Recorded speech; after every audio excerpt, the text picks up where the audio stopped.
Messieurs, dames, bonsoir et bienvenue sur Wangari TV dans l'émission 4 sur table. 4 sur table, comme vous le savez, nous recevons à chaque fois des invités de marque. Aujourd'hui, nous avons une invitée et cette invitée est une influenceuse. Influenceuse par le nombre d'abonnés qu'elle a sur Facebook.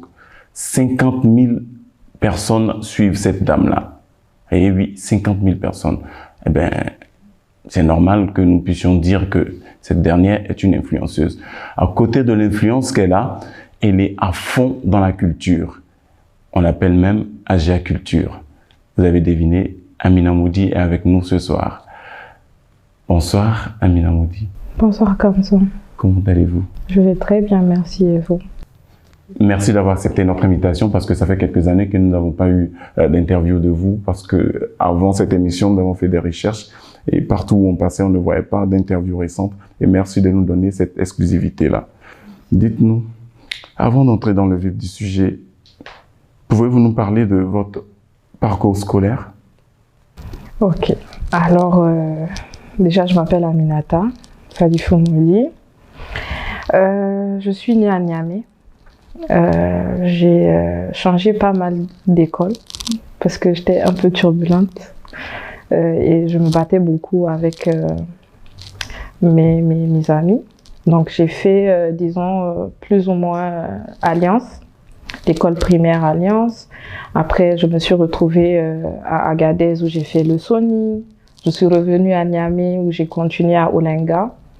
Après le Mariama et j'ai fini en Allemagne. Et après l'Allemagne, je suis revenue ici au Niger où je suis en attente de ma soutenance en Master 2. Revenons sur ce voyage-là pour l'Allemagne. Pourquoi aller en Allemagne et puis revenir? Parce que généralement, la plupart des personnes qui quittent l'Afrique pour aller étudier ailleurs restent là-bas pour étudier et tout.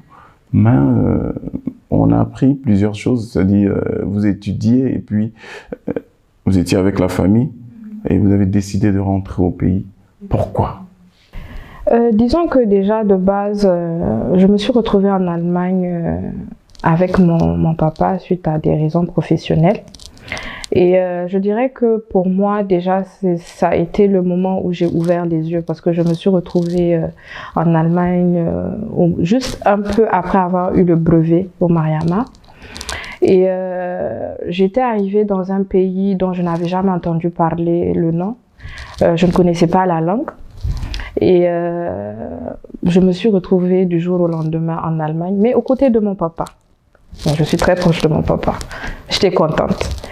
Et par contre, l'idée que j'avais depuis la seconde, je dirais, c'était je travaille ici en Allemagne pour avoir mon diplôme et je reviens au Niger. J'ai toujours eu envie de revenir au Niger. Donc, c'est suite à ça que, bon, après des études de base, donc après le baccalauréat, tout ça, j'ai eu à faire des études dans le domaine de l'audiovisuel. Et après l'audiovisuel, en cours de route, la culture m'a appelée, le Niger m'a appelée et je suis revenue au Niger. Ouais, c'est un peu bizarre quand même. La culture vous interpelle, sinon vous appelle en Allemagne. Est-ce que vous pouvez nous donner, c'est quoi l'effet déclencheur de l'appel de la culture? Disons que, Monsieur Kamso, de base, les gens pensaient que j'étais folle. Parce que je pouvais bien choisir un autre domaine. Déjà, de base, je pouvais être avocate, je sais pas moi, dans le domaine des sciences et tout ça. J'ai toujours aimé tout ce qui touche à la caméra, parler devant la caméra, être derrière la caméra. Et jusqu'au jour d'aujourd'hui, honnêtement, j'aurais jamais pensé que j'allais être là où je suis. Donc, pendant tout mon parcours en Allemagne, je n'avais pas oublié d'où je venais. C'est-à-dire que je gardais cette partie de nigérianité en moi, dans mes coiffures, dans les tenues que je portais et dans ma manière d'essayer de faire connaître le Niger aux gens, aux collègues avec lesquels je travaillais. Et suite à ça, donc il y a eu beaucoup de questionnements, mes amis, mes collègues, mes professeurs qui me demandaient mais oui, c'est quoi le Niger? On entend parler du Niger et tout. Et suite à ça, parce qu'ils m'ont aussi posé des questions. La culture, c'est quoi votre culture au Niger? C'est quoi vos traditions? Et moi, je ne savais que parler du dambou, du kopto, des trucs assez basiques. Et donc, ces questionnements ont continué, hein, ils ont continué à me poser des questions et tout. Et c'est là que je me suis dit, bon, il est temps pour moi d'essayer d'apprendre ma culture, de connaître ma culture, de connaître mon pays. Et pour ça, je ne sais pas comment faire. Donc, je vous parle, je ne savais pas comment faire. Je vous parle d'une affaire je devais avoir 18 ans. Hein. Je devais avoir 18 ans, je suis là, je veux apprendre la culture, je veux faire connaître le Niger, mais je fais comment? Donc, c'est de là que je me dis, bon, je vais essayer de créer un groupement, une association. Mais moi, Amina, je suis seule en Allemagne. Mes amis du Niger m'ont carrément oublié, ou la plupart sont en France. Je fais comment? Donc, suite à des discussions avec mes parents, qui me soutiennent énormément, de là est sorti que bon, et pourquoi pas ne pas créer une ONG? Une ONG qui aura pour but de faire la promotion de la culture nigérienne sur le plan national et international, et aussi amener les jeunes Nigériens à apprendre de leur culture. Donc voilà un peu comment je suis rentrée dans le monde de la culture. Donc l'ONG a été créée lorsque vous étiez en Allemagne. Exactement, ça a été créé en 2017, juste après, un an après le lancement de la radio Wafa. Alors, revenons sur la radio Wafa. Avant d'aller à la radio Wafa, je pense que vous aviez eu un stage, vous avez parlé de amour pour l'audiovisuel et tout. Vous aviez eu un stage au niveau, je crois, de l'ORTN. Comment ça s'est passé? Comment vous avez aimé, comment ça s'est passé votre stage au niveau de l'ORTN? Ok, il faut retenir que au moment où j'ai étudié l'audiovisuel, où j'aimais énormément l'audiovisuel, j'avais des rêves. Je ne savais pas ce qui m'attendait parce que l'école dans laquelle j'ai testé, une école privée, on avait tout à notre disposition. Donc je n'y connaissais rien, Monsieur Kamso. Donc je viens au Niger.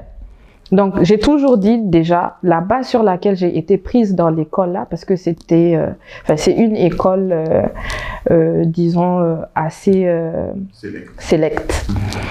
La base sur laquelle je suis sûre qu'on m'a pris, c'était que la première fois à l'interview, la directrice m'a demandé, Aminata, qu'est-ce que vous voulez faire? Avec mon allemand en ce moment un peu amateur, je lui ai dit, madame, après ce diplôme-là, je souhaiterais retourner chez moi et développer mon pays en créant un groupe de presse. Et pendant toute l'année, cette dame n'a fait que me rappeler ce que j'ai eu à lui dire.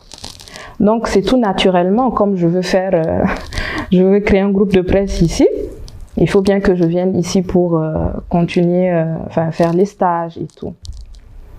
Et Dieu merci, dans un premier temps, j'ai commencé par Niger 24. J'ai été à Niger 24. Après, j'ai été à l'ORTN. L'ORTN m'a accueilli. L'ORTN, c'est carrément ma maison parce que j'ai passé énormément de temps à l'ORTN en tant que réalisatrice, assistante réalisatrice et tout ça. Mais honnêtement, je sentais qu'il y avait quelque chose qui me manquait. Mais je ne savais pas qu'est-ce que c'est. Enfin, je ne savais pas qu'est-ce qui me manquait, honnêtement. Donc, après ça, a suivi la création du groupe de presse Wafa FM. Et voilà un peu. Et comment va le groupe de presse Wafa FM? Le groupe de presse Wafa FM se porte très bien. Et Dieu merci, après le lancement de la radio à Gamkale, hein, qui est mon village, mon quartier, après ça, c'est comme si le monde s'ouvrait à Gamkale. Il y a eu plein de commerces qui se sont ouverts, ça a ramené plein de gens et tout. Et Dieu merci, aujourd'hui, la radio Wafa est là, elle vit, animée par des jeunes Nigériens, animée par les gens de Gamkale. Elle est là, elle se porte bien et elle fait son petit bout de chemin. Ok. Revenons tout de suite à une partie, parce que dans nos recherches, nous avons pu voir un peu votre attachement à votre grand-mère paternelle, que vous appelez affectueusement Aïna. Quel est ce lien-là? Qu'est-ce qui vous lie à votre grand-mère paternelle, paix à son âme, qui n'est plus de ce monde aujourd'hui? Monsieur Kamso, il y a beaucoup de choses qui me relient à ma grand-mère. C'est grâce à elle que l'ONG, d'un côté, a vu le jour, parce que si elle ne m'avait pas inculqué certaines valeurs, je pense que je ne serais pas ici. Je porte le nom de ma grand-mère. J'ai grandi à ses côtés et c'est carrément une inspiration pour moi. Et tout ce que je fais actuellement est en quelque sorte dédié à elle.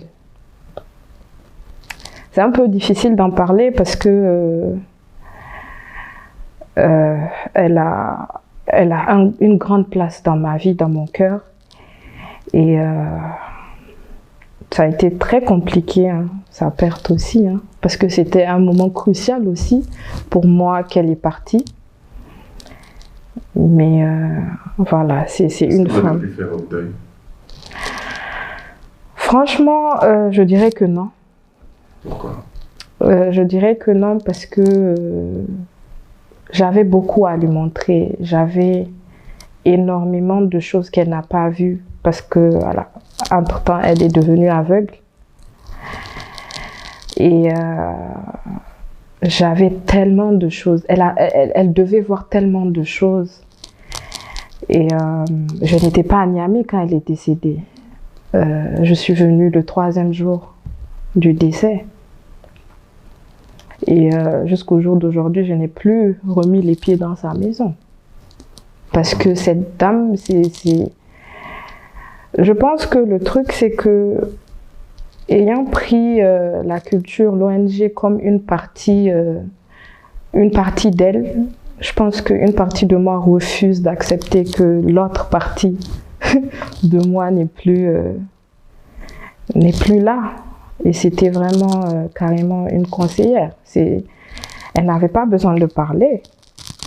Elle m'a éduquée sans parler. Elle a laissé un grand vide dans ma vie, honnêtement. Mais est-ce que c'est pas aussi, il y a votre père qui occupe une très grande place, sinon elle occupe une très grande place pour votre père, parce que beaucoup de jeunes qui habitent le quartier où était votre grand-mère nous parlaient de plusieurs fois des véhicules qui venaient de patrouille, des véhicules militaires qui venaient garer, et votre père partait la voir à tout moment, mais est-ce que votre père a pu tourner la page après la perte de la grand-mère? Je dirais, bon, cette question, je pense que ce n'est pas à moi d'y répondre, honnêtement. La seule chose que je peux dire, c'est que ma grand-mère avait une grande place, elle a toujours une grande place dans nos cœurs, dans nos vies. Et moi, c'est ma grand-mère. Qu'en est-il de ses enfants? Je ne saurais répondre à cette question. Mais je dirais que elle a laissé quelque chose en nous et on est fiers de faire partie de sa descendance. Qu'Allah l'accepte dans son paradis céleste. Voilà, on vient d'aborder le sujet de votre père. Et pendant votre présentation, vous avez sauté une partie très importante que j'attendais, c'est-à-dire les différents postes que vous avez eu à occuper. Vous avez occupé un poste prépondérant au niveau du PNUD. Est-ce que vous pouvez nous parler de ce poste-là que vous occupiez? J'étais VNU, donc expert VNU. Et voilà, en gros... VMU. J'ai oublié. Non, ça consistait à quoi? En fait, plus précisément, j'étais expert en art et culture dans un projet du PNUD. Voilà, j'étais exactement. Et de base, j'ai été contactée du jour au lendemain. J'avais laissé mon CV, voilà. Quoique le digital est très important. J'ai laissé mon CV juste après mon retour de l'Italie. J'ai laissé mon CV sur LinkedIn et Twitter. Et un jour comme ça, ma chef de projet m'a appelée. Tu es une Nigérienne? Non, une Tchadienne, mon ancienne chef de projet. Elle m'a contactée, une réunion s'est vite organisée, je suis arrivée, on m'a expliqué que bon voilà un poste qui va être créé rien que pour vous. Voilà, nous avons un projet, nous avons besoin d'un expert dans le domaine de la culture. Voilà, il sera taillé à votre image. Voilà, nous avons vu votre CV sur les réseaux. Voilà. Et du jour au lendemain, je fais partie d'un projet sous la coupe du PNUD. Mais nous, c'est parce que nous avons appris. On nous a pas parlé de CV sur LinkedIn, tout ça. On nous a dit, vous avez eu ce poste-là à cause du poids de votre père. C'est la famille qui a joué un grand rôle. Est-ce que c'est pas cela? C'est bizarre parce que je l'apprends aussi en même temps. Au moment où moi je suis arrivée au PNUD, mes parents ne savaient même pas que que j'ai été contactée, que j'ai mis mon CV sur les réseaux. Au contraire, on s'attendait à ce que je sois au ministère de la Culture, que je sois au musée. Et d'ailleurs, j'étais en stage au musée, ou disons au ministère de la Culture, lorsque j'ai été approchée par mon ancienne chef de projet. Donc, je suis étonnée que les gens pensent ainsi, parce que déjà, moi, je n'ai eu que 3 postes ici au Niger. 3 postes. Mais c'est beaucoup, 3 postes. Oui, mais je me dis que, honnêtement, si c'était par affinité ou comme certains disent, par amis et connaissances, j'aurais eu de plus hauts postes. J'aurais été peut-être directrice. J'aurais peut-être été, je sais pas moi, non. J'ai eu des postes où j'étais soit assistante. Le PNUD a été le seul organisme dans lequel j'ai été expert. Et ça même, j'ai été expert VNU. Donc voilà, ici, là où je suis actuellement, je suis coordinatrice. Donc si mes relations, si j'avais fait jouer des relations, je pense que j'aurais été directrice d'un département. Mais ayant été expert VMU dans un grand organisme comme le PNUD et tout, qu'est-ce que vous avez apporté à la culture nigérienne concrètement au jour d'aujourd'hui, quand vous faites un retour en arrière sur tout ce que vous avez eu à faire? Qu'est-ce que vous avez apporté à la culture concrètement? Monsieur Kamso, mon passage au PNUD a été très court parce que entre-temps, le Niger m'a appelé encore une fois de plus.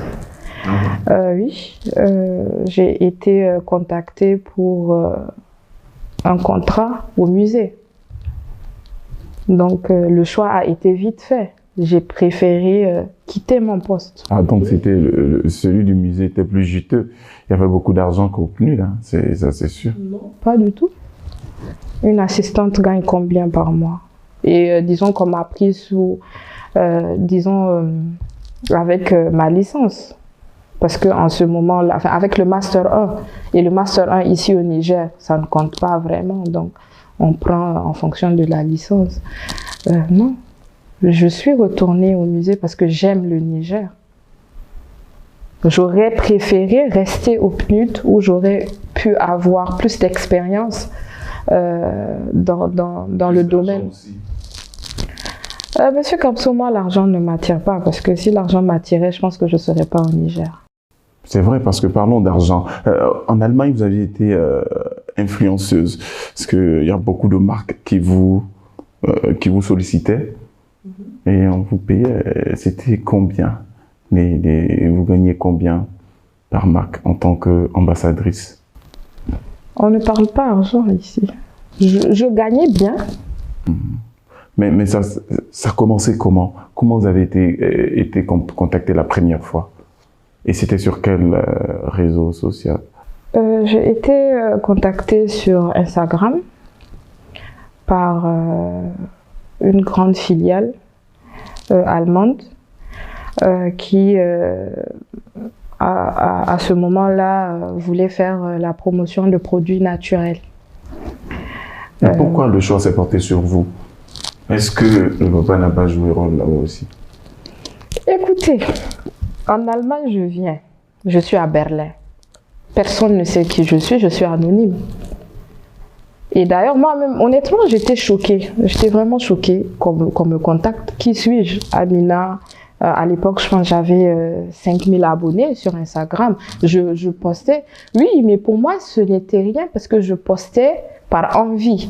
En ce moment, j'étais mannequin photo d'une collègue. Donc, je faisais des photos et tout ça. Donc, quand on me contacte, déjà, on m'explique qu'on me contacte parce que j'ai de la valeur. Je ne savais pas que j'avais de la valeur.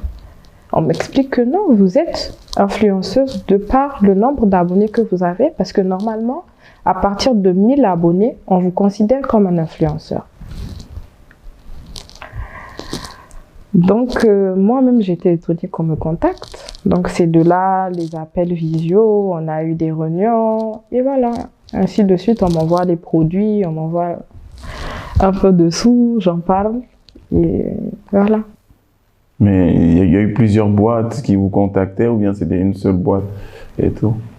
Disons que c'était plusieurs boîtes, dans le sens où, comme je disais, c'est une grande filiale qui regroupe plusieurs marques. En ce moment, les cheveux afro faisaient fureur. C'était vraiment la vague où tout le monde revenait au naturel, exactement, les nappies, voilà. Et moi, j'avais ma boule à zéro, je mettais la teinture. J'étais un profil qui cadrait un peu avec ceux qui recherchaient. Donc, j'ai eu à travailler avec pas mal de marques qui sont en Allemagne. Voilà, et je pense que c'est une des choses qui me manque le plus en ce moment. Voilà, mais que dites-vous de ceux qui disent que en Allemagne, vous n'avez pas quitté l'Allemagne, vous avez été chassé de l'Allemagne? C'est bizarre. C'est très bizarre parce que moi, quand j'ai quitté l'Allemagne, déjà, j'étais en Italie.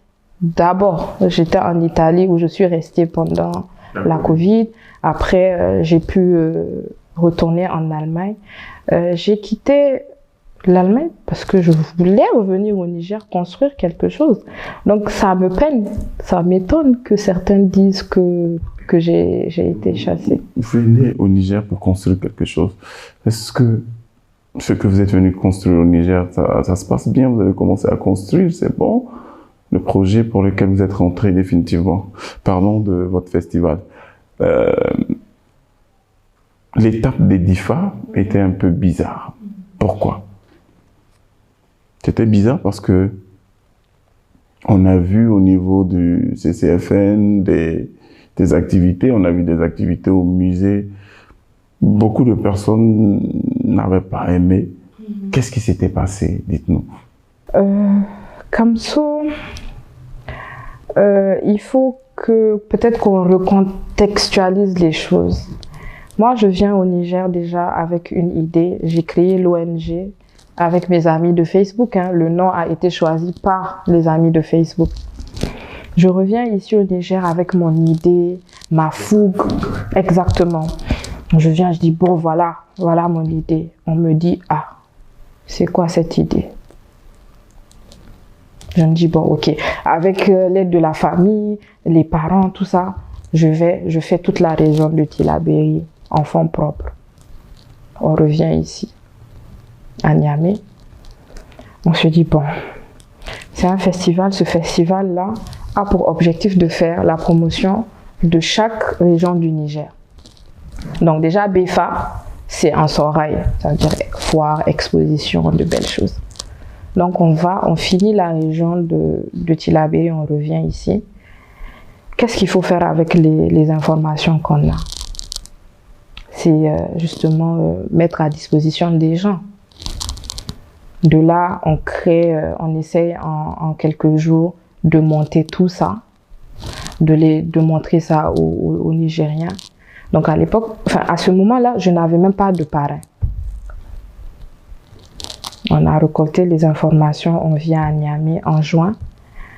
Voilà, avec les enseignants, les chercheurs, on essaie de créer des conférences. De l'autre côté, on essaie de faire voir l'artisan, tout ce qui est artisanal. De l'autre côté, les mets. Et de l'autre côté, on se dit, bon, avant, il y avait BEFA au Niger. On élisait la plus belle fille de chaque province. Donc, je me suis dit, mais ça tombe bien. Donc, pour clôturer les conférences, les expositions et tout, on va créer une soirée. On va élire la plus belle fille en tenue traditionnelle. On monte ça. Et jusque-là, donc à la dernière minute, on essaye de négocier un peu. Le ministre de la Culture, mon mentor à l'époque, c'était Asman Malin Issa. On le négocie, il dit bon, ok, d'accord, je vais venir. Il vient avec le ministre du Tourisme et tout ça, ils viennent. Honnêtement, il n'y avait pas d'engouement. On avait mis, cette année-là, on a mis le pagne Terra Terra en avant. Le premier jour, le ministre vient, il y avait pratiquement la moitié des chefs traditionnels de tous les cantons qui sont là. On vient, il n'y a pas d'engouement autour de l'événement. Qu'est-ce qui a provoqué ça? Pourquoi il n'y avait pas d'engouement? Est-ce que la communication n'avait pas été biaisée de votre côté ou bien qu'est-ce qui s'est passé? Je pense qu'en ce moment-là, je me dis, j'étais seule déjà. C'est un truc que j'ai fait en famille. Par contre, il y a eu de l'engouement parce que dès que les deux ministres sont arrivés, l'ORTN est venu. Et de là, toutes les télés, pratiquement toutes les télés sont venues parce qu'ils ont vu, ils ont vu le travail qui a été fait. Ils ont vu qu'il y a eu un travail en amont. Il y avait les portraits des chefs traditionnels, les sites touristiques et culturels. Il y avait tout ça. Donc, c'est de là que naît le festival. Et c'est de là que ça prend un peu plus d'ampleur sur le plan national. On voit que, il y a un festival purement culturel, traditionnel, qui fait la promotion des régions du Niger et tout. Donc ça, c'était la première édition. À la première édition, avec l'aide du ministère de la Culture, on lance. Et on vient à la deuxième édition. Ça, c'était sur DIFA. Même chose, hein. On cherche les sponsors, on n'arrive pas à avoir les sponsors, on se dit bon, il faut quand même le faire. Je prends, en ce temps-là, j'avais mes amis, enfin, c'était vraiment la famille, les amis qui m'aidaient. On prend les caméras, on s'en va, on prend les voitures, on va à DIFA, on fait un peu le tour, on boucle aussi, on fait les portraits, on fait les recherches sur le site, voilà, on revient. Malheureusement, il n'y a pas eu assez d'engouement sur la deuxième édition parce qu'il y a eu plein de choses qui se sont passées entre-temps. Au même moment où le festival se passait, il y avait une rencontre des chefs d'État et tout ça. Donc ça a un peu tout chamboulé.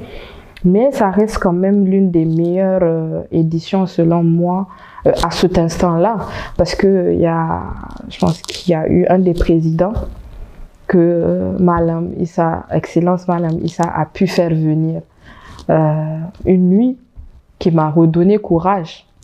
Mais effectivement, la deuxième édition a été une édition assez complexe dans toute son organisation. Mais à la fin de l'événement, à la soirée, on a fait guichet fermé quand même au CCFN. Et tout ce qu'on a récolté cette nuit ont été reversés à un groupement de femmes artisanales Donc, we live, we learn. On vit, on apprend. Cette deuxième édition nous a ouvert les yeux. Et c'est ainsi que la troisième édition est venue en 2000. À Agadez. Et là, ça s'est bien passé. C'était incroyable. C'était... je pense que c'est l'une des raisons, enfin, j'en profite pour répondre à certains. La communauté Touareg m'a adoptée. La communauté Touareg a adopté ma famille. Et pendant 2 semaines, la ville d'Agadez a accueilli le festival. La ville d'Agadez a accueilli Aminata Salif Modi. La ville d'Agadez a accueilli toute ma famille. Et le sultan, mon papa, le sultan s'est arrangé à ce que toutes les communautés d'Agadez soient réunies pour ce festival-là. Et ce festival, à la fin, n'était même pas le festival de Aminata, parce que il y avait tout le monde. Il y avait et les civils, les militaires, les écoliers, tout le monde. Tout le Niger a gagné ce jour-là. Et là encore, hein, Aminata, je pense que Aminata a vu ce qui lui manquait depuis le début, hein, depuis les temps où elle était en Allemagne. C'était ce qui me manquait, c'était le fait qu'on m'adopte, le fait que toutes les personnes qui ont participé à Befa, Agadez, m'adoptent comme si j'étais leur enfant, qu'ils prennent l'événement comme si c'était le leur. Ils ont demandé carrément à garder le festival. Et qu'est-ce que vous avez répondu? Le festival, c'est pour tous les Nigériens. Donc, s'ils veulent garder le festival, ils peuvent le garder. Voilà. On va changer de registre. Amina, vous, à un moment donné, vous êtes un peu effacé et pape, on apprend que vous partez à la Mecque. Vous partez à la Mecque, vous faites le Hajj et vous revenez. C'est quoi cette histoire, cette envie d'aller à la Mecque? Est-ce qu'il y a une histoire derrière ça? Qu'est-ce qui vous a incité à vouloir faire un pèlerinage? Est-ce parce que vous voulez vous réconcilier avec vous-même? Ou bien est-ce que vous avez traversé quelque chose d'un peu personnel? Est-ce que vous pouvez partager cette expérience avec nous? Honnêtement, le voyage à la Mecque, je dirais, m'est tombé dessus comme ça. Et comme on le dit, hein, c'est Dieu qui appelle. Ce voyage à la Mecque a été déjà avant tout un voyage spirituel. Aujourd'hui, quand je regarde en arrière, j'en avais besoin pour moi, ma personne, et aussi pour ma spiritualité, ma relation avec mon Seigneur.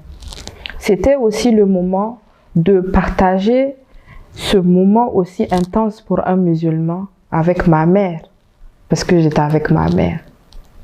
J'étais avec ma maman. Et troisièmement, c'était le moment, enfin c'était un moment pour moi de faire des doigts pour le Niger et pour ma famille. Donc, disons que c'était pour ces 3 raisons, mais je ne pourrais pas dire que je me suis réveillée du jour au lendemain pour dire que je vais à la Mecque. C'est venu. J'avoue que j'ai eu très peur parce que je me suis dit, bon, ok, je suis jeune. J'avais 25 ans. Hein. Oui, je suis jeune. Quand je vais revenir, je vais me perdre. Les gens vont commencer à me juger. Mais à la fin de la journée, ce voyage m'est personnel. C'est un voyage spirituel. Ce voyage ne regarde que moi et mon Dieu. Donc, c'est vrai que pour certains, ça a été brusque, mais pour moi, ça a été un cheminement. Donc... Amina, votre cœur est à prendre ou bien votre cœur il est pris? Mon cœur n'est pas à prendre. Mon cœur n'est pas à prendre dans le sens où je me focalise énormément sur mon travail, sur ce que j'ai à faire. Et quand le mari viendra, il viendra, Inch'Allah. Ok, qu'Allah facilite. Dites-nous, quelle est la prochaine étape de votre festival? Avez-vous choisi une localité exceptionnelle ou bien le train a commencé à rouler pour les préparatifs du prochain? En ce moment, je ne saurais donner disons, de région ou de ville. Moi, j'ai la ville que j'aimerais qu'on fasse. Mais ça ne dépend pas que de moi. Ça dépend aussi du comité, du staff, tout ça. En ce qui concerne le festival, en ce moment, nous travaillons énormément sur comment être beaucoup plus ouvert déjà, inviter les internationaux, plus de nationaux, incorporer plus d'activités et surtout avoir beaucoup plus de choses à montrer au Niger. Donc voilà. Amina, merci. Merci d'avoir accepté notre invitation. Voilà. Amis téléspectateurs, merci d'être restés avec nous jusqu'à la fin de cette émission. C'était 4 sur table. Nous invitions Amina Maudi, voilà, Agia Culture, comme on l'appelle. Et il faut le savoir, c'est l'une des dames les plus suivies du pays. À travers son travail, elle se bat d'arrache-pied pour que la culture nigérienne puisse aller très très loin. Donc, aucun Nigérien n'aura de valeur s'il néglige sa culture. La culture, c'est l'un des pans les plus importants, sinon le pan le plus important de la vie d'un peuple. À la semaine prochaine, Inch'Allah.